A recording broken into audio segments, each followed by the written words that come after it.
अध्यक्ष हैं जगदानंद सिंह कह रहे हैं कि 2023 में तेजस्वी बिहार के मुख्यमंत्री बनेंगे और नीतीश कुमार देश की राजनीति करेंगे, दिल्ली की तैयारी करेंगे। भाई ये बयान तो लालू जी भी बोले हैं, तो मतलब कोई ऐसी सेटिंग हुई होगी ना। भाई मुख्यमंत्री अपनी जब तक कुर्सी फाइनल नहीं करते हैं कहीं ना कहीं की, तो इधर से उधर तो जाते नहीं हैं। तो मुख्यमंत्री से कोई ना कोई तो बातचीत ऐसी हुई होगी। अब ये तो भाई सोचना जदयू के नेताओं को है ना कि जब उनके मुख्यमंत्री केंद्र की राजनीति की ओर जब वो रुख करेंगे 23 में, तो उस वक्त उनका और उनकी पार्टी का क्या होगा। क्योंकि भाई एक बात तो क्लियर है कि जिनको बिहार की जनता बिहार का मुख्यमंत्री नहीं चुनना पसंद करती, तो उनको देश का प्रधानमंत्री तो भैया कोई नहीं बनाने वाला। और इस बात को ये गणित समझना किसी के लिए बहुत ज़्यादा मुश्किल होना नहीं चाहिए कि भैया एक तरफ बगल में बंगाल हैं जिनकी मुख्यमंत्री ममता बनर्जी 200 प्लस विधायकों के साथ हैं।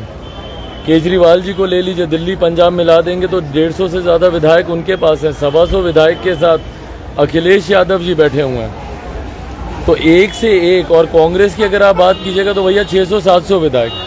तो इतने बड़े बड़े विधायकों के साथ वाले अपने दावेदारी नहीं करेंगे और ये 40 विधायक वाले देश के प्रधानमंत्री पद के दावेदार बनेंगे। और जिस गठबंधन में भैया ये लोकसभा का चुनाव लड़ेंगे, कितनी सीटें इनको दी जाएंगी लड़ने के लिए बताइए। जब ये एक तरफ दम भरते हैं कि भैया 7 दलों के साथ हम हैं, तो भैया 7 दल में 40 सीटें भी तो बटेंगी। पिछली बार तो भाजपा के सिटिंग 5 विधायक कटवा के ये अपने 17 ले लिए थे सीटें, पर इस बार कितनी सीटों पे इनको मिलेगा चुनाव लड़ने को? 12-13 सीटें। कितनी सीटें उसमें से जीत जाएंगे? 7-8 सीटें। 8 सीटों वाला, 8 सांसदों वाला कोई देश का प्रधानमंत्री बने, ऐसा होता नहीं। एक तरफ तो मुख्यमंत्री जी जो केंद्र की राजनीति की जो सेटिंग करके, जो डील सेट करके, जिसकी वजह से राजद के तमाम भाई राजद के नेता, वरिष्ठ नेता सब ये सब बोल रहे हैं, तो कोई तो बातचीत हुई होगी ना। तो ये कहीं ना कहीं जनता दल यूनाइटेड के पतन की शुरुआत है। जिस दिन राजद के मुख्यमंत्री बिहार में आ जाएंगे, सोचिएगा कि जनता दल यूनाइटेड का कोई नामो निशान लेने वाला कोई नहीं बचा। तरफ इन्वेस्टर मीट हो रहा है, दूसरी तरफ जो है गोलियां चल रही है, 1000 राउंड फायरिंग हुई और जितने भी 1000 राउंड फायरिंग हुए हैं बालू माफियाओं के बीच। इन्वेस्टर मीट में मुख्यमंत्री Nitish Kumar, SP, senior SP. मैं तो राजद के तमाम नेताओं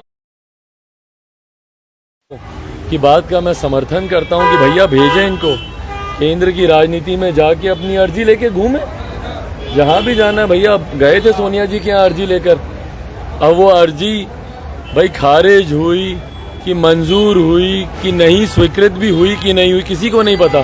कोई तस्वीर तो देखा नहीं आज तक। भाई सोचिए, हमारे मुख्यमंत्री मिलने जा रहे हैं और एक तस्वीर सोनिया जी के साथ उनकी साझा नहीं हुई।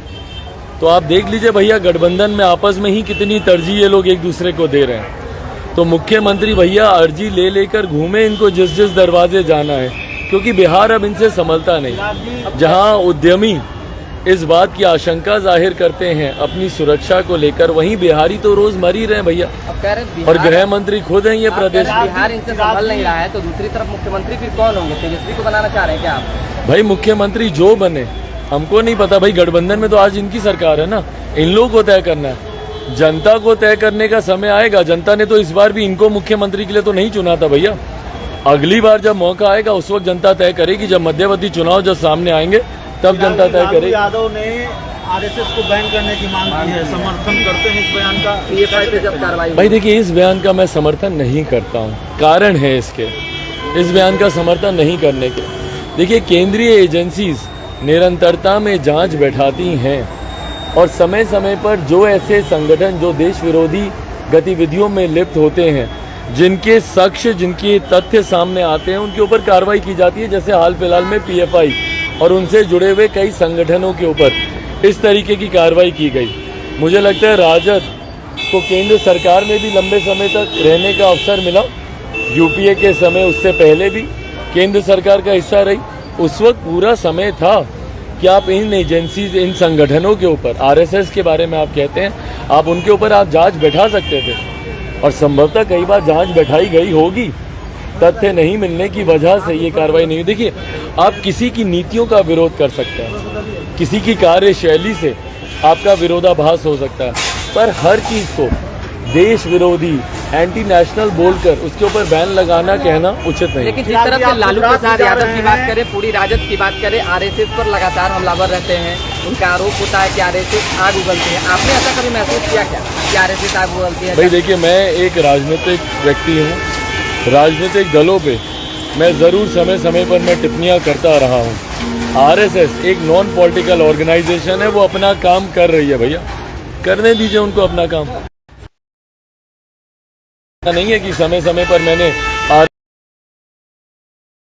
आरएसएस के बयानों की मैंने खंडन नहीं किया या उसकी मैंने निंदा नहीं की, पर हाँ, उनके बयानों को या उनकी कार्यशैली को, उनकी नीतियों को सीधा देश विरोधी कह देना ये भी गलत है। आज भी आप गुजरात भी जा रहे हैं और गुजरात विधानसभा चुनाव को लेकर क्या तैयारी है? बिहार में 3 सीटों पर उपचुनाव होने वाले हैं, उसको लेकर क्या? भाई हम लोग मजबूत तैयारी कर रहे हैं। 17 तारीख को हम लोगों की राष्ट्रीय कार्यकारिणी की भी बैठक है। संभवतः हम लोग उम्मीद कर रहे हैं कि उसके आसपास तमाम और राज्यों में इंक्लूडिंग गुजरात जहां पे चुनाव होने हैं उसकी अधिसूचना भी संभवतः सामने आ जाएगी। मैं अभी कुछ दिन पहले सूरत में था, कल मेरा कार्यक्रम गोधरा में है और 10 तारीख के बाद का मेरा कार्यक्रम राजकोट में है। हम लोग अलग अलग जगह पे जाकर पार्टी अपना कार्यक्रम प्रचार प्रसार की तैयारी हम लोग मजबूत कर रहे हैं। ये बात तय है कि लोक जनशक्ति पार्टी रामविलास गुजरात में विधानसभा का चुनाव लड़ेगी।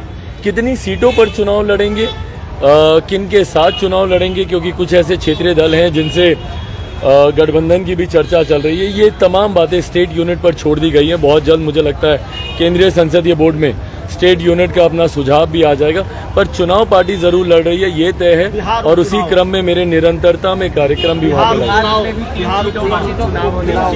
भाई बिहार उपचुनाव हमारे संसदीय बोर्ड के अध्यक्ष मुझे लगता है बहुत जल्द संसदीय बोर्ड के द्वारा ये जानकारी उपचुनाव को लेकर केंद्रीय संसदीय बोर्ड को सौंप दी जाएगी। 3 सीटों पर उपचुनाव होना है, उन 3 में से कौन कौन सी सीटों पर पार्टी चुनाव लड़े, कौन प्रत्याशी होने चाहिए, ये तमाम बातें बिहार संसदीय बोर्ड और उनके अध्यक्ष उल्लास पांडे जी के ऊपर छोड़ी गई है। मुझे लगता है बहुत